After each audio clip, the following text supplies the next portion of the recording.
सर्वलोकैकनाथ यं ब्रह्मा वरुणेन्द्ररुद्रः स्तुवन्ति दिव्यैस्तवैः वेदैः साङ्गपदक्रमोपनिषदैः गायन्ति यं साङ्गम् ध्यानावस्थिततद्गलेन मनसा पश्यन्ति योगिनो यस्यां तन्न विदुषुरासुरगणाः देवाय तस्मै नमः।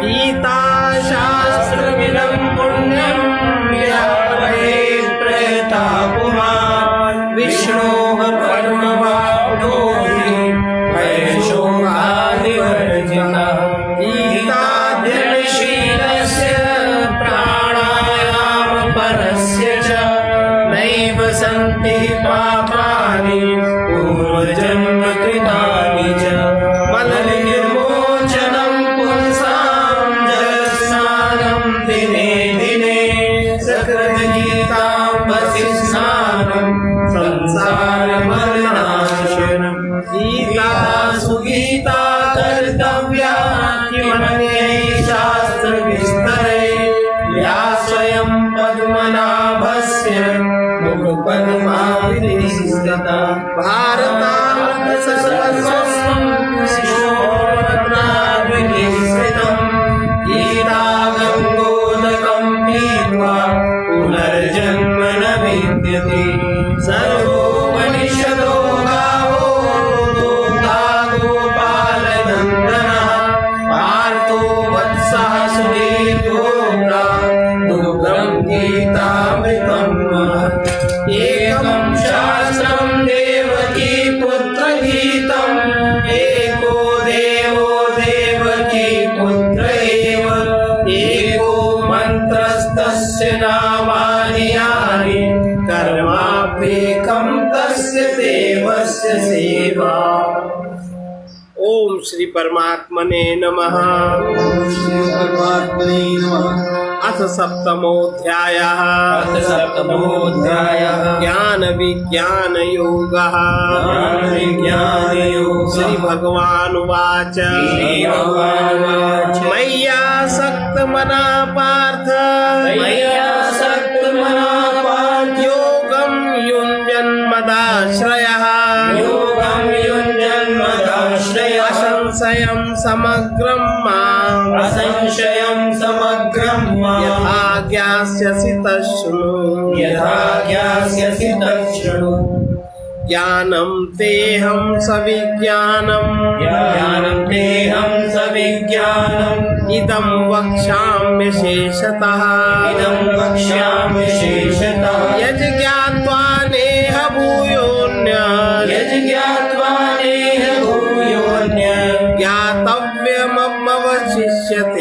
ज्ञातव्यमवशिष्यते।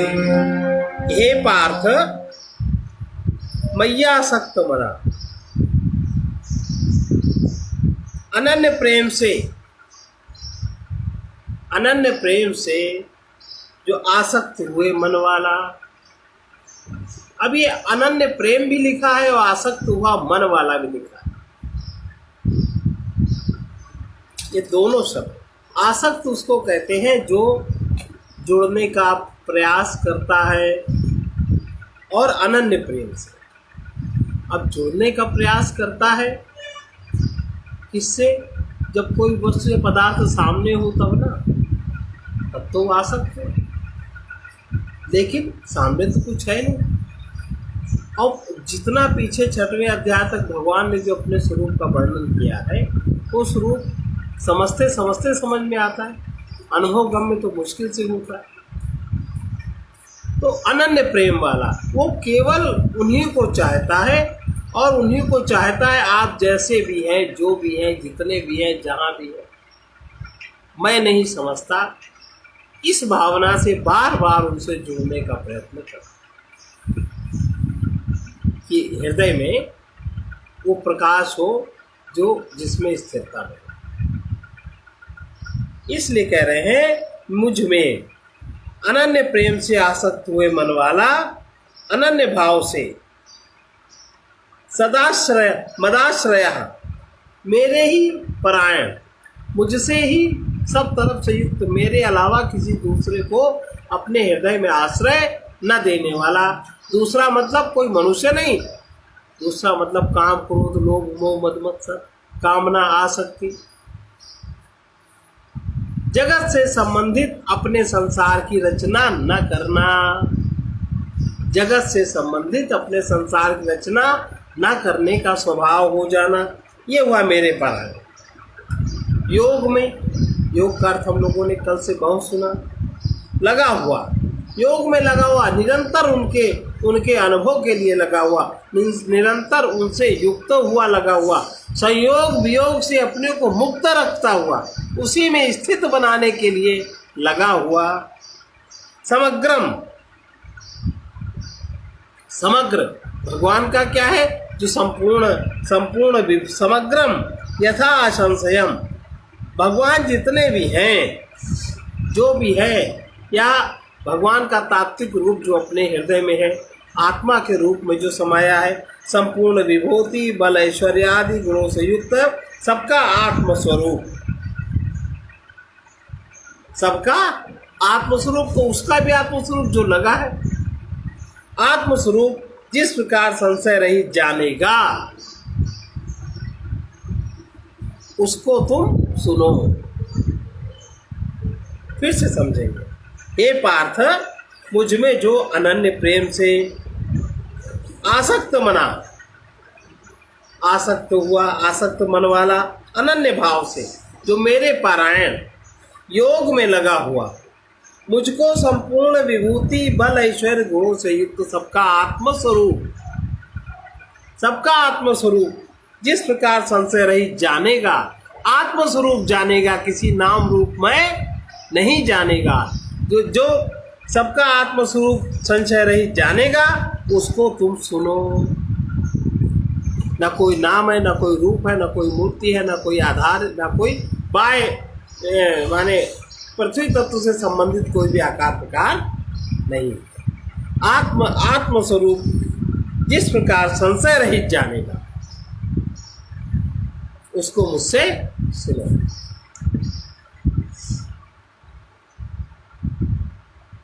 ज्ञानम ते अहम, तत्व ज्ञान को मैं तुम्हारे लिए सविज्ञानम, विज्ञान सहित, अनुभव सहित, विज्ञान माने अनुभव, जो हमने भी बुद्धि से जाना उसको हम अनुभव भी करें, उसको विज्ञान कहते हैं। केवल बुद्धि से जानने में, बुद्धि में जो प्रकाशित ज्ञान है वो जब हमारे अनुभव में आता है तो विज्ञान कहलाता है। मैं तत्व ज्ञान को तुम्हारे लिए इस सविज्ञानम, विज्ञान सहित कहूँगा। उस ज्ञान को मैं विज्ञान सहित कहूँगा। ज्ञान तुम्हें बताऊंगा ही, और उसका अनुभव तुम्हें कैसे हो, किस प्रकार हो, किस प्रकार उसके रहस्य तक आप पहुँचे। देखो, शब्द के 4 स्तर होते हैं। पहले शब्द का अर्थ, फिर उसका भाव, पहले शब्द का अर्थ, शब्द का भाव, फिर शब्द का रहस्य, और फिर उसकी उस पार गति। 4 तरह, 4, और वाणी के भी 4 तरह। सबसे पहले बैखरी, फिर मध्यमा, फिर पश्यंती, फिर परा।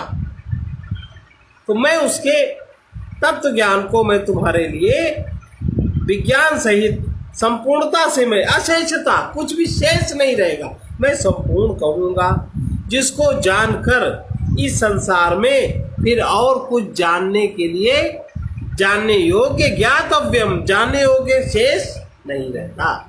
जिसको जानने के बाद फिर और कुछ भी जानने योग्य शेष नहीं रहता। मैं तुम्हारे सामने, मैं तुमसे उस तत्व ज्ञान को संपूर्णता से विज्ञान सहित कहूँगा, जिसको जानकर संसार में फिर और कुछ भी जानने योग्य शेष नहीं, अवशिष्यते, कुछ भी शेष नहीं रहता।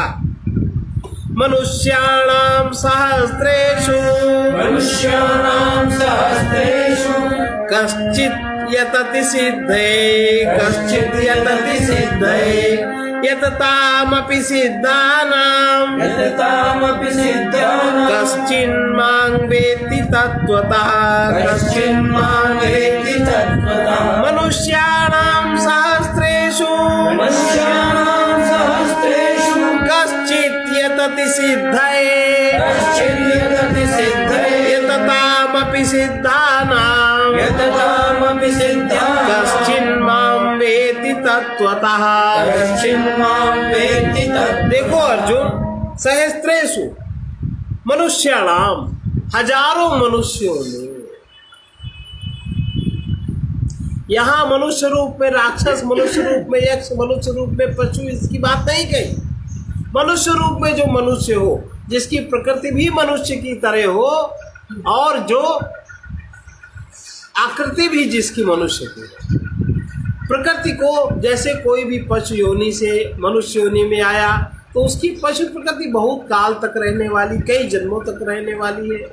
कोई अन्य योनि से मनुष्य देह में आया, वो कई जन्मों तक उसी रह के प्रकृति उसकी धीमे धीमे बदलती है और इतना प्रयत्न किसी को आता नहीं। तो जिसकी प्रकृति भी मनुष्य की हो, अर्थात जिसमें मानवता जागृत हो गई हो, यक्षता, राक्षसता, पशुता, दानवता, ये जिसके अंतर ये प्रकृतियां क्षीण हो रही हो, मिट रही, और मनुष्य की आकृति में मनुष्य की प्रकृति जिसकी बढ़ रही हो, डेवलप हो रही हो, वो हजारों मनुष्यों में, ऐसे हजारों मनुष्यों में।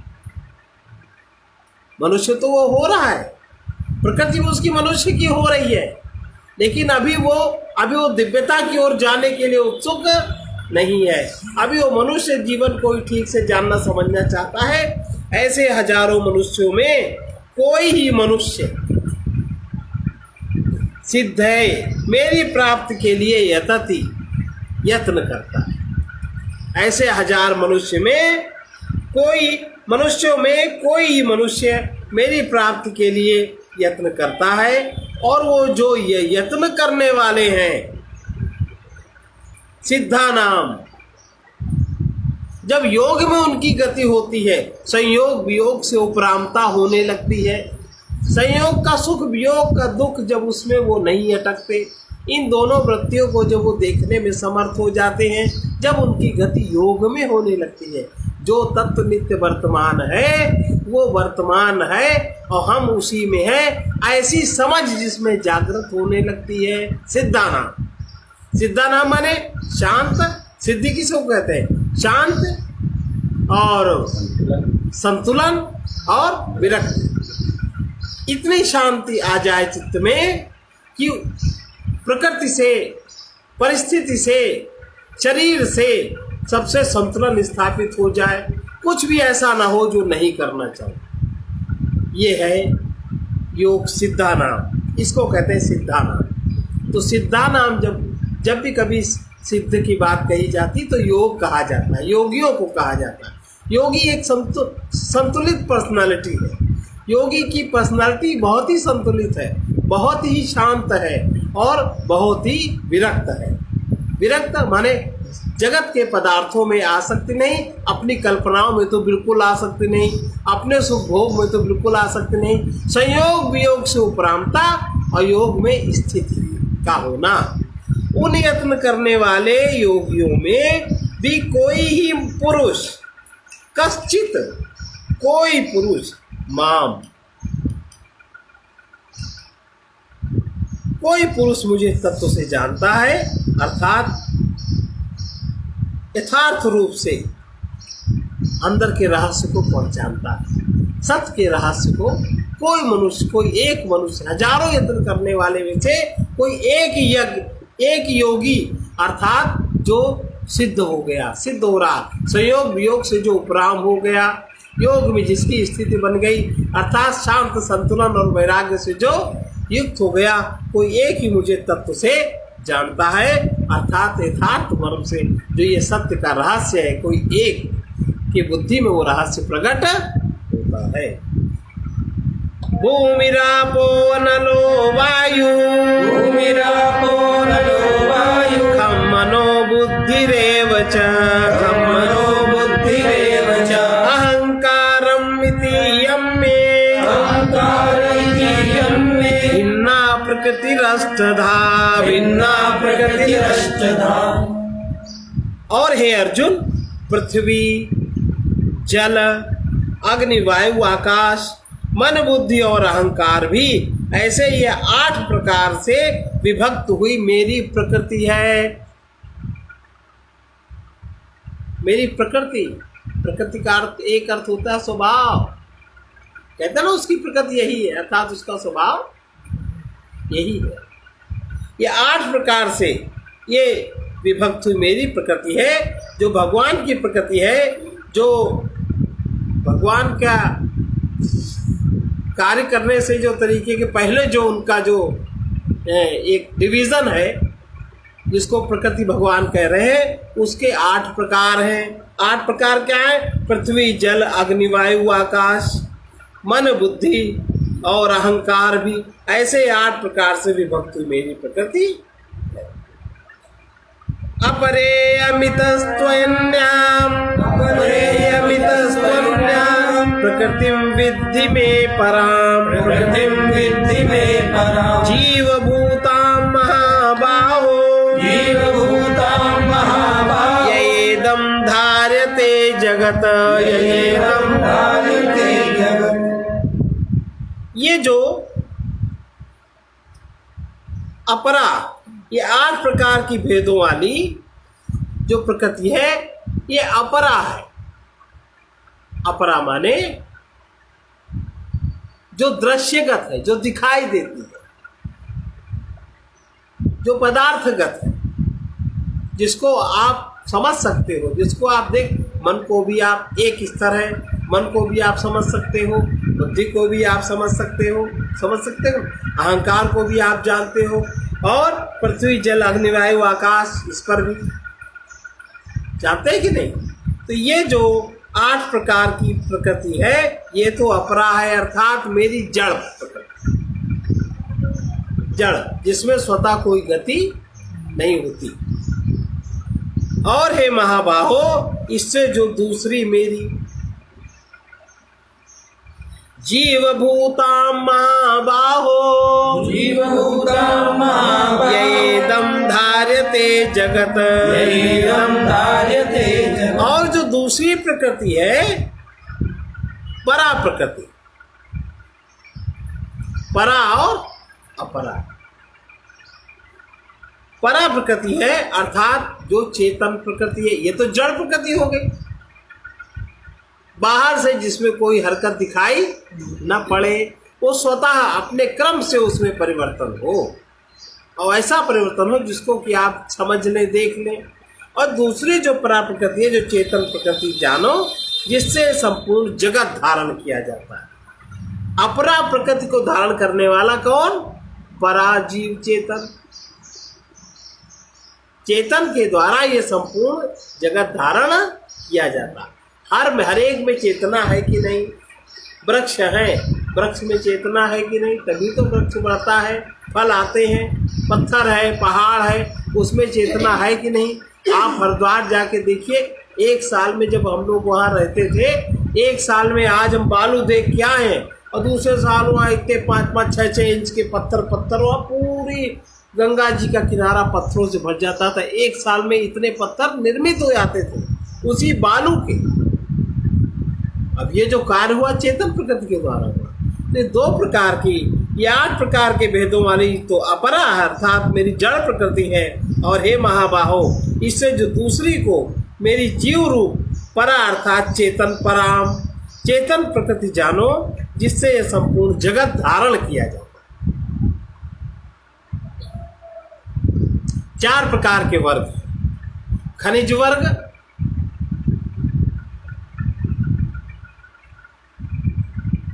खनिज वर्ग के अंतर्गत सारा खनिज पदार्थ आता है, और दूसरा वनस्पति वर्ग,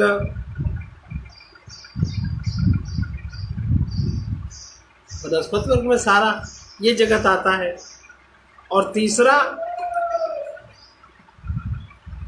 पशु वर्ग, चौथा मनुष्य। 4 प्रकार के ये डेवलपमेंट के 4 प्रकार के स्तर। एतद्योनीनि भूतानि एतद्योनीनि भूतानि सर्वाणीत्युपधारये सर्वाणीत्युपधारये अहं कृतस्नुनस्य जगतः अहं कृतस्नुनस्य जगतः प्रभवः प्रलयस्तथा प्रभवः प्रलयस्तथा एतद्योनीनि भूतानि एतद्योनीनि भूतानि सर्वाणीत्युपधारये सर्वाणीत्युपधारये अहं कृतस्नस्य जगतः अहं कृतस्नस्य जगतः प्रभवः प्रलयस्तथा प्रभवः प्रलयस्तथा। ऐसा समझो जो भी दृश्य जगत है अर्थात जो संपूर्ण भूत है। अब भूत माने केवल मनुष्य नहीं, जितने भी आकार प्रकार है, ये 4 प्रकार में जितने भी वर्ग हैं, चारों प्रकार में ऐसा समझो कि भूतानी संपूर्ण भूत इन दोनों प्रकृतियों से ही उत्पत्ति वाले हैं। जड़ प्रकृति और बाहर दिखता है जड़ाकार और अंदर होती है चेतन। तो जो दिखाई देता है वो जड़ाकार, जो नहीं दिखाई देता है वो चेतन। ये उत्पत्ति वाले हैं और मैं संपूर्ण जगत का उत्पत्ति तथा प्रलय रूप हूँ। जड़ और चेतन प्रकृतियों से अपरा और परा प्रकृति से ये संपूर्ण जगत, संपूर्ण भूत समुदाय उत्पन्न होता है। मैं संपूर्ण जगत का उत्पत्ति तथा प्रलय रूप हूँ। जो उत्पत्ति का रूप है वो भी मैं हूँ और जो प्रलय वो भी मैं हूँ। आज तक किसी को किसी ने मरते देखा, प्राण निकलते देखा? 1 सेकंड में सब हो गया। प्राण धारण करते देखा? कुछ सेकंड बाद कि हाँ इसमें प्राण आ गए, लेकिन वो क्षण अज्ञात है कि नहीं? प्राण निकल गए, डॉक्टर जी देखेंगे कि 5 मिनट हुआ, 10 मिनट हुआ, 2 मिनट हुआ, 5, लेकिन वो क्षण पकड़ में नहीं आता। मैं उत्पत्ति तथा प्रलय रूप, उत्पत्ति में भी मैं हूँ और जो प्रलय होती है वो भी मैं, अर्थात संपूर्ण जगत का जो मूल कारण है, मूल कारण मैं हूँ, मेरे अलावा कोई दूसरा कारण नहीं है। मत्तः परतरं नान्यत् किंचिदस्ति धनंजय मयि सर्वमिदं प्रोतं सूत्रे मणिगणा इव मत्तः परतरं नान्यत् किंचित् अस्ति धनंजय मयि सर्वम् इदं प्रोतं सूत्रे मणिगणा इव। अब देखिए, हे धनंजय, मत्तः परतरम, मेरे सिवाय, मेरे अतिरिक्त, मेरे अलावा किंचित मात्र भी दूसरी वस्तु नहीं है। एक मेरी अपरा प्रकृति, एक मेरी परा प्रकृति, और उत्पत्ति, संपूर्ण जगत का उत्पत्ति तथा प्रलय रूप मैं। एक आपकी प्रकृति हो गई और एक आप हो गए। हे धनंजय, मेरे सिवाय किंचित मात्र भी दूसरी वस्तु नहीं है। ये संपूर्ण जगत सूत्र में मणियों के सदृश मेरे में गुथा हुआ। जैसे प्राण आप में गुथे हैं कि नहीं, आपकी प्रकृति आप में किस प्रकार गुथी है, आपका जड़ शरीर आप में किस प्रकार से अनुसूत है, युक्त है, कुछ समझ में आता है? गुथाई तो है सब, जड़ और चेतन प्रकृति। और जब जन्म होता है तब मैं, और जब प्रलय होती है तब मैं, जिसको कोई दूसरा जान नहीं सकता। ये संपूर्ण जगत मेरे सिवा कोई किंचित मात्र दूसरी वस्तु है नहीं। अब बताओ, हम लोग प्रकृतियों के बस में होकर के, रजोगुण तमोगुण के बस में होकर के कितना राग द्वेष भय लोभ काम क्रोध दुनिया का नाटक बनाए रहते, अहंकार कितना नाटक बनाया रहता है। फॉल्स, यही सब अविद्या है। जो नित्य है, जो सत्य है, उसको न जानना ही अविद्या है। सत्य को पहचानना है, न पहचानना ही अविद्या है। हे धनंजय, मेरे सिवाय किंचित मात्र भी दूसरी वस्तु नहीं है। ये संपूर्ण जगत सूत्र के मणियों के सदृश मेरे में ही गुथा हुआ। अब जिसको ये बात समझनी हो, पिछले के 3 श्लोक पढ़े। रसोहम अप्सु कौन्तेय, प्रभास्मि शशि सूर्ययो, प्रणवः सर्ववेदेषु, शब्दः के पौरुषं दिशो। हे अर्जुन, और क्या, और हम तुमसे क्या कहें? जिसको तुम जल कहते हो ना, उसमें जो तृप्ति है, उसमें जो रस है, तो मैं अब जल का रस कोई बना दे। ये तो पता है कि हाइड्रोजन और ऑक्सीजन को मिलने से जल बनता है। बना के देखो, क्यों पानी की कमी हो रही है? वैज्ञानिक कहते हैं बना ले,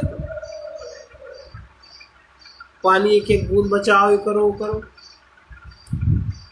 वो सिद्धांत जानना एक अलग बात है, और सिद्धांत को प्रैक्टिकल करना, और भगवान इसमें ज्ञान और विज्ञान सहित बता रहे। जल में मैं रस हूं। रस क्या है? व्हाट इज रस? परिभाषा, मूल परिभाषा आज तक इतनी स्पष्ट नहीं हो पाई। सूर्य और चंद्रमा में मैं प्रकाश हूं। अब बताओ, उसके जो 2-4 तत्व है वो तो सब वैज्ञानिक खोज लेंगे, लेकिन यथार्थ प्रकाश न बना पाए। कोई बात भी नहीं है भाई, भगवान की कौन बराबरी कैसे कर सकता है? प्रकृति बराबरी नहीं कर सकती, नहीं। लेकिन फिर भी संपूर्ण वेदों में,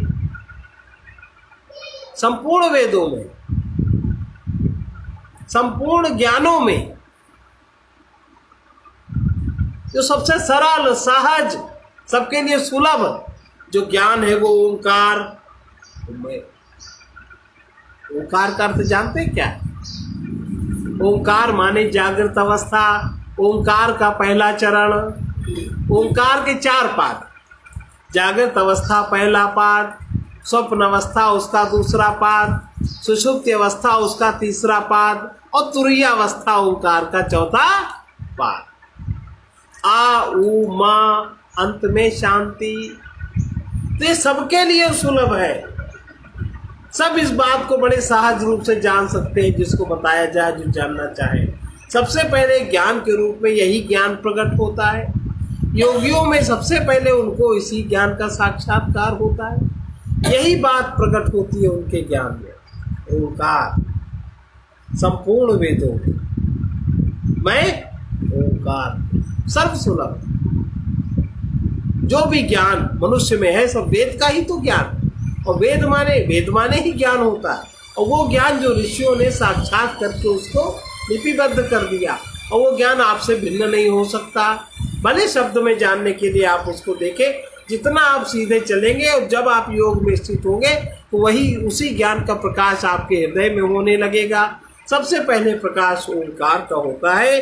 तो भगवान कह रहे हैं संपूर्ण वेदों में मैं ओंकार हूँ, और आकाश में मैं शब्द हूँ, पुरुषों में मैं पुरुषत्व। पुण्यो गंधा पृथिव्याम च, तेजसास्मि विभावसौ, जीवनं सर्वभूतेषु,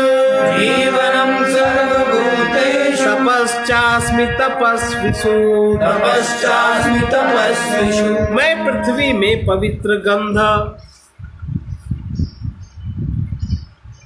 शब्द स्पर्श रूप रस गंध के इस प्रसंग में इसके कारण रूप जो तन्मात्राओं का ग्रहण है, गंध माने तन्मात्रा, तन्मात्राओं का जो ग्रहण है, इसके लिए तन्मात्राओं को ग्रहण करने के लिए इसमें पवित्र शब्द जोड़ा।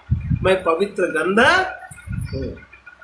सारी तन्मात्राएं अपने आप में पवित्र है। जब उनके साथ कोई और तत्व मिलेगा तब उनमें पवित्रता आती है, नहीं तो पवित्रता नहीं आती। पृथ्वी में मैं पवित्र गंध हूँ, अग्नि में मैं तेज हूँ, और संपूर्ण भूतों में मैं संपूर्ण भूतों में उनका जीवन हूँ। संपूर्ण भूतों का जो जीवन है वो मैं हूँ। बहुत गंभीर बात है। अर्थात जिससे वो जीते हैं, आप कहेंगे ऑक्सीजन से जीते हैं, कोई कहेगा भोजन से जीते हैं, कोई जिसका जो सार तत्व बनता है वो जीवन तत्व मैं, ये समझ लीजिए।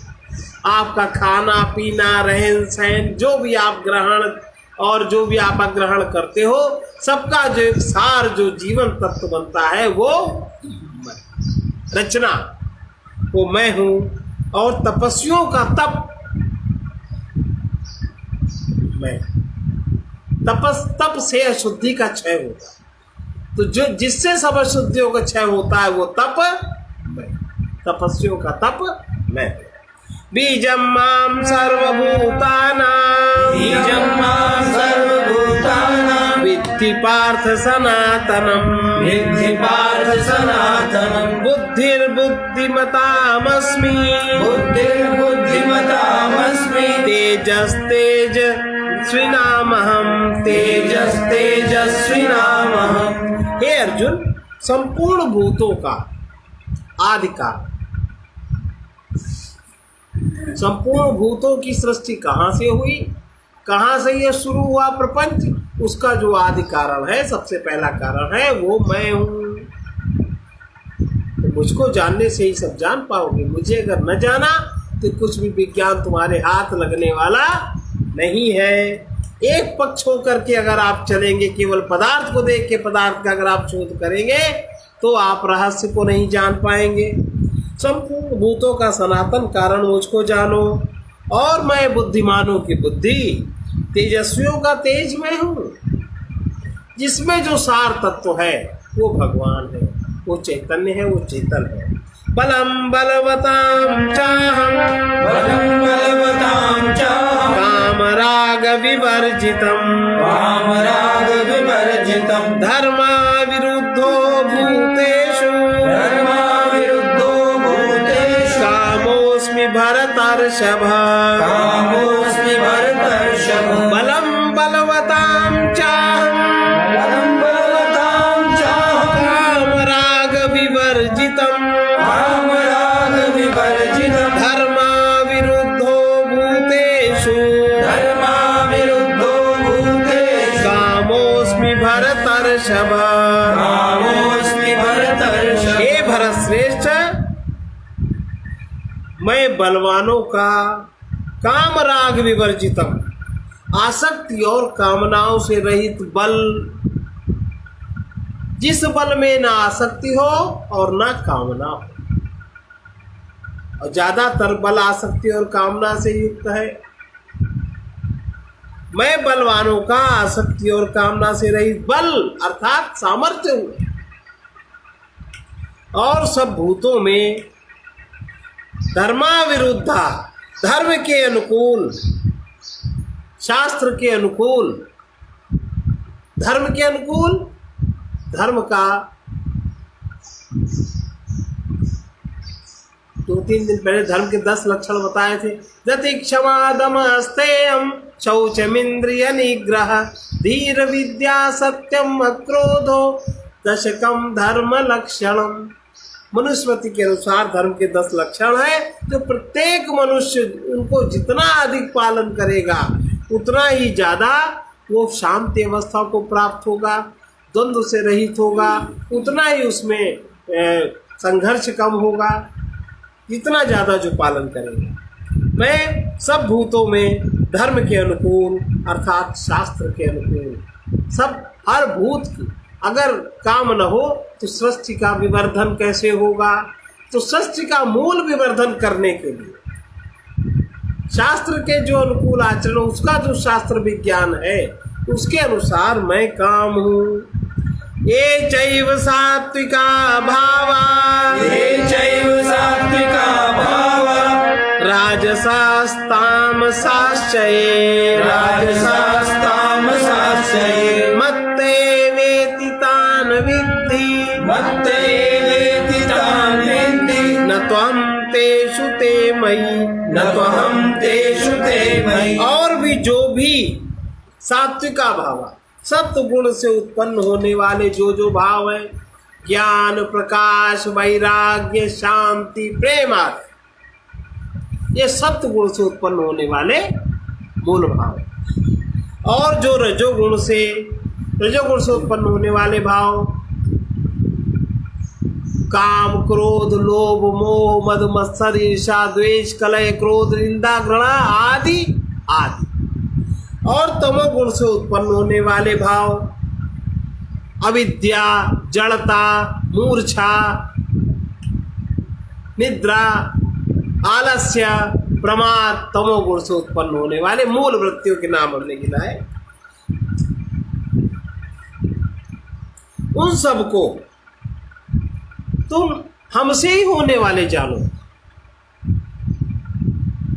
ये सब हम ही से उत्पन्न होते हैं। भाई जब प्रकृति, उनकी प्रकृति है, उनकी क्रिया शक्ति है, प्रकृति माने क्रिया शक्ति, उनकी क्रिया शक्ति है, तो उस क्रिया शक्ति में ये जो सब भाव तमोगुण से उत्पन्न होने वाले, रजोगुण से उत्पन्न होने वाले, तमोगुण से और सत्वगुण से उत्पन्न होने वाले भाव, उन सबको तुम मुझसे होने वाले जानो। परंतु वास्तव में मैं उनमें और वो मेरे में नहीं है। जब ये भाव उत्पन्न होते तो कौन जान पाता है कि ये प्रभु की ओर से उत्पन्न हुआ है? वो तो जो सामने कुछ पदार्थ है, कोई व्यक्ति है, वस्तु है, अवस्था है, परिस्थिति है, हम लोग जानते हैं उनके कारण ऐसा हुआ। उनके कारण केवल आपने समझा, आपका ध्यान उधर गया, रहता तो सब पहले से ही। वस्तु, व्यक्ति, अवस्था, परिस्थिति के कारण आपका ध्यान उसमें जाता है, रहता सब पहले से। उन सबको तुम मुझसे उत्पन्न होने वाला जानो अर्जुन। त्रिभिः गुणमयैर्भावैः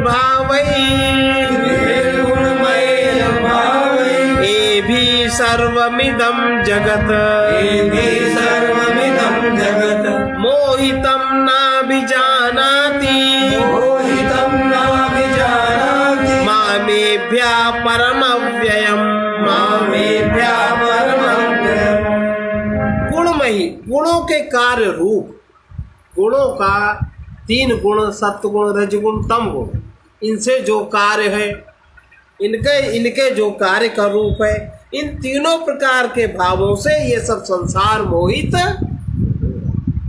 गुणों के जो कार्य हैं, 3 प्रकार के भाव, उनसे ही समस्त संसार, सर्वम जगत मोहितम, सारा जगत मोहित हो रहा है। इसलिए इन तीनों गुणों से परे मुझ अविनाशी को तत्व से नहीं जानता, मोहित हो रहा। आप कहते हैं कि हम तो मोहित नहीं। अब जैसे 3 गुण हैं, सत्वगुण, रजोगुण, तमोगुण, और 3 गुण के अनुसार कारण से में 3 प्रकार की वासनाएं, और 3 प्रकार की वासनाएं के अनुसार मन में आकर के वही 3 प्रकार की कामनाएं, 30 प्रकार की कामनाएं उत्पन्न होती हैं, और वही फिर इंद्रियों में आके इच्छा के रूप में उतना उत्पन्न होता है, वही चित्त में वृत्तियों के रूप में वही चीज़ें उत्पन्न होती। अब वो हमारे में हो रहा है और हम सुख के लिए सामने देख रहे हैं, हमें ज्ञान नहीं है। इस कारण से वो जो उत्पन्न हो रहा है, जो क्रिया हो रही है, वो उसी में ये सब जगत मोहित हो रहा है। हमें वही चाहिए, उसके अनुसार चाहिए, और पीछे लौट के देखने की क्षमता नहीं है, पीछे लौट के देखने का पुरुषार्थ भी नहीं है। इसलिए इनसे परे, 3 गुणों से परे मुझ अविनाशी को ना अभिजानाति, नहीं जान पाता, नहीं जानता। स्पष्ट हुआ? इस कारण नहीं जानता कि मोहित हो रहा है। अगर मोहित है क्योंकि मैं है, अब मैं चूंकि मेरे में हो रहा है, अब जो मेरे में है वो मेरे से जुड़े, तेरा है जो तेरे से जुड़े। इस प्रकार से मैं मेरे में जो आसक्ति बन जाती है वही उसी से हम मोहित हो जाते हैं। उन्हीं कल्पनाओं में हम अपने मोह को बांध लेते हैं कि यही सत्य है, इसके अलावा कोई भी सत्य नहीं है। हम जो मानते हैं वही सत्य है, हमारे में जो उत्पन्न हुआ वही सत्य है, इसके अलावा यथार्थ सत्य का ज्ञान ना होने को कहते हैं मोहित हो रहा है और इससे परे मुझ अविनाशी को नहीं जानता, अभिजानाति नहीं जानता। दैवी है श्याम गुणमयी, दैवी है श्याम गुणमयी, मम माया दुरत्यया, मम माया दुरत्यया, मामेव ये प्रपद्यन्ते, मामेव ये प्रपद्यन्ते, माया में ताम तरन्ति ते, माया में ताम तरन्ति ते। क्योंकि दैवी माने अलौकिक, इस लोक में जिसका कहीं अता पता नहीं मिलता, ये लोक तो जिससे धारण किया जाता है, इस लोक की जिससे सारी व्यवस्थाएं होती हैं और इस लोक में सारी क्रियाएं होती हैं, ये जो दैवी गुणमयी मेरी योग माया है, इस लोक वाले इसको नहीं समझ सकते। जो योगी हैं, जो मुझसे युक्त अपने को जान लेंगे, वही इस बात को जान पाते हैं। ये अलौकिक अर्थात अति अद्भुत त्रिगुणमयी मेरी योग माया, भोग माया नहीं, योग माया, मेरी योग माया उनसे उत्पन्न हुई योग माया हुई, बड़ी दुस्तर है। परंतु जो पुरुष योगी हैं, निरंतर मुझको भजते हैं, जिनकी दृष्टि में मेरे अलावा कुछ और नहीं है, जो मोहित नहीं है, जिनका मोह समाप्त हो गया है। मोह एक तामसी वृत्ति है, जो मोहित नहीं है, निरंतर बस प्रपद्यन्ते, निरंतर जो मुझे भजते हैं वे इस माया को तरंती, माया से तर जाते हैं, माया से पार हो जाते हैं, माया से उल्लंघन कर जाते हैं और इस जगत से वो तर जाते हैं। आज बस हरि ओम तत्सत, हरि ओम तत्सत, हरि ओम तत्सत, हरि ओम तत्सत, हरि ओम तत्सत, हरि ओम तत्सत, हरि ओम तत्सत,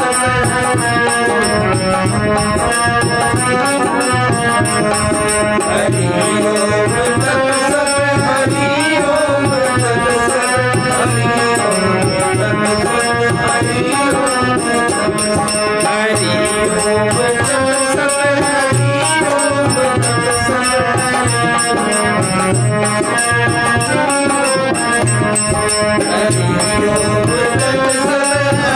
ओम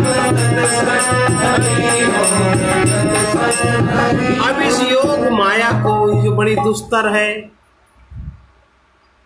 यो माम प्रपद्यन्ते, जो मुझे निरंतर भजते हैं। निरंतर भजना क्या है, ये दुस्तर कैसे पार होगा? ध्यान और कामना रहित प्रीति, ये उपाय। ध्यान और कामना रहित प्रीति,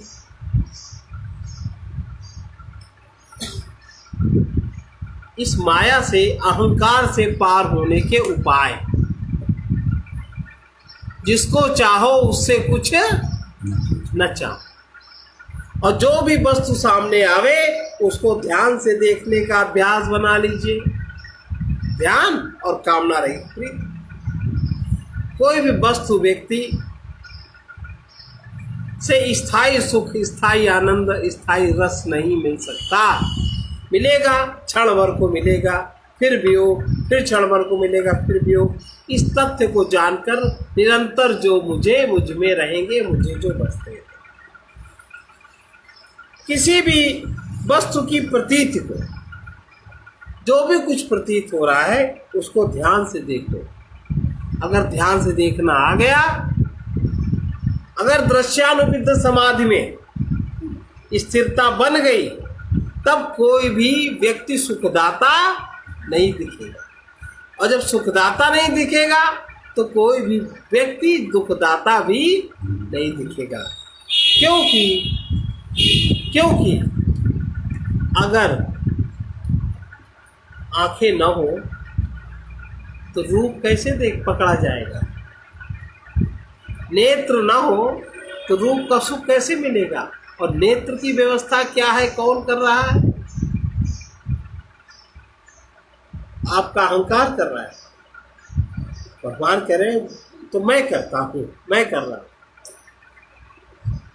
क्योंकि नेत्र न हो तो रूप नहीं दिखता, रसना न हो तो रसा स्वाद नहीं आता, कान न हो तो शब्द नहीं सुनाई देते, प्रीति के योग से ही शब्द स्पर्श रूप रसगंध प्रिय प्रतीत होते हैं। ध्यान से देखने पर हम अपने प्रेम के स्वरूप को, ज्ञान के स्वरूप को, चेतन आत्मा का फैला हुआ प्रकाश ही प्रीति है ऐसा जानते हैं। प्रीति ही पदार्थ से मिलकर सुखाभास के रूप में अनुभव होती है, और प्रीति का केंद्र है हृदय। बाहर वस्तु या व्यक्ति में प्रीति का केंद्र नहीं, और हृदय में रहते हो तुम, और तुमको भगवान ने परा प्रकृति कहा, चेतन प्रकृति कहा, तो तुम किसके हो? भगवान के ही तो बच्चे। अगर ध्यान से ये देखना आ जाए तो जो भी सुखाभास है ये मिथ्या समझ में आएगा कि ये भी महसूस तो हो रहा है लेकिन ये टिकने वाला नहीं है, इसमें कोई सच्चाई नहीं है।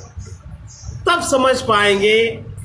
ये पूज्य श्री महाराज जी का बड़ा प्रचलित वाक्य है, हम सब लोग इस बात को जानते हैं। सुख दुख माना हुआ है, सत्य नहीं है। परमात्मा से दूरी मानी हुई है, सत्य नहीं है। और तीसरी चीज क्या है? संबंध, सारे संबंध माने हुए हैं, सत्य नहीं। सुख दुख माना हुआ है, परमात्मा से दूरी मानी हुई है, और तुम्हारे संबंध माने हुए हैं, सत्य नहीं है। तब ये बात समझ में आएगी। ध्यान से सुख दुख की सीमा को देखो, तभी राग द्वेष समाप्त हो सकता है, तभी प्रेम शेष रहेगा। प्रेमी वही है जो कहीं पराधीन परतंत्र नहीं होता, अपने प्रेम में ही संतुष्टि तृप्ति आ जाए, वहीं से पूर्णता का द्वार खुलता है, वहीं से आत्मज्ञान का बोध जागृत होता है, वहीं से ज्ञान स्वरूप का अनुभव होता है, वहीं से परमात्मा का भजन शुरू होता है।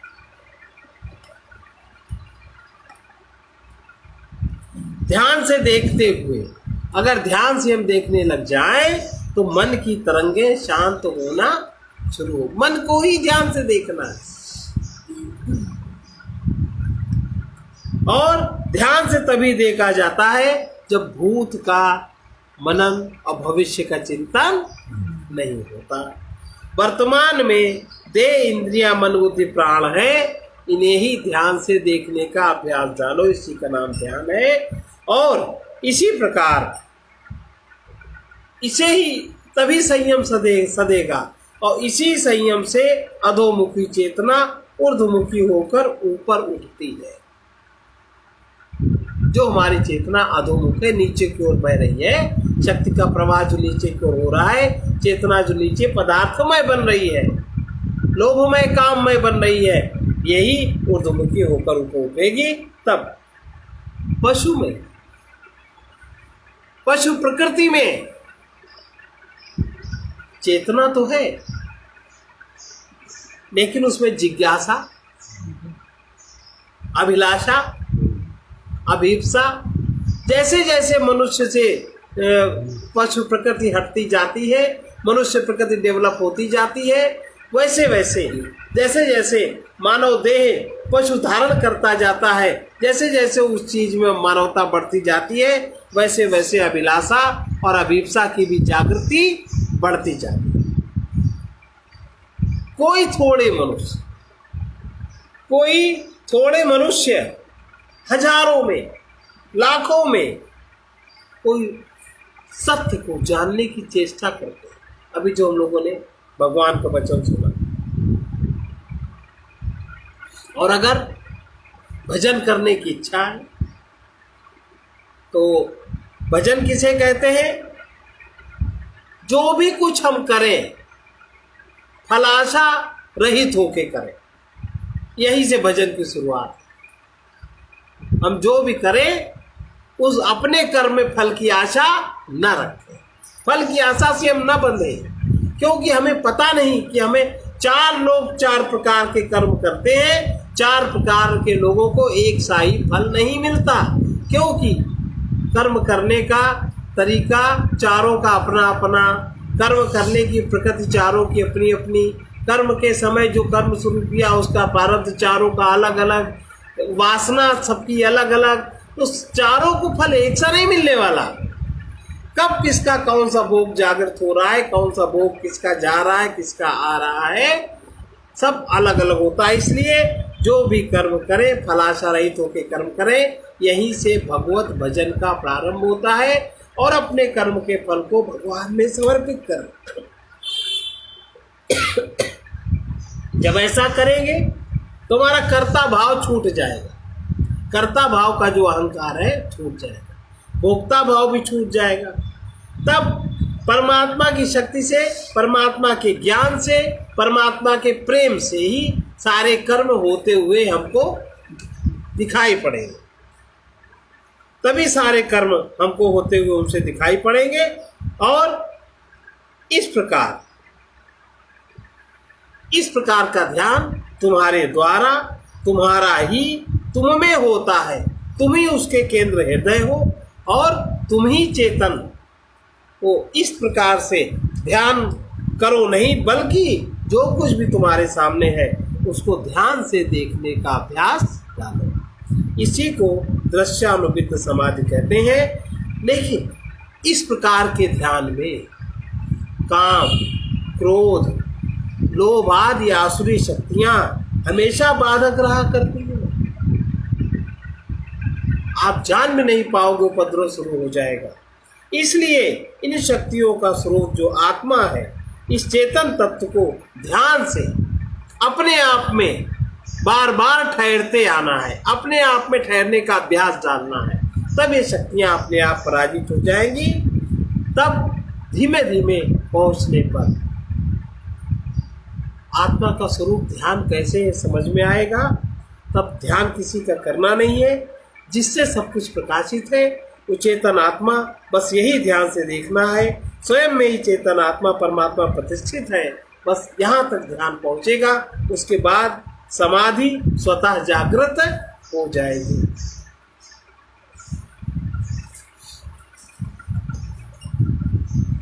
ओम आनंदम ओम आनंदम ओम आनंदम गान करो तुम। ओम आनंदम ओम आनंदम ओम आनंदम गान करो तुम। जो सतचिन्मय सर्वसाक्षी, जो सतचिन्मय सर्वसाक्षी, ज्ञान रूप में ध्यान करो तुम। ज्ञान रूप में ध्यान करो तुम। ओम आनंदम ओम आनंदम ओम आनंदम गान करो तुम। ओम आनंदम ओम आनंदम ओम आनंदम गान करो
बिना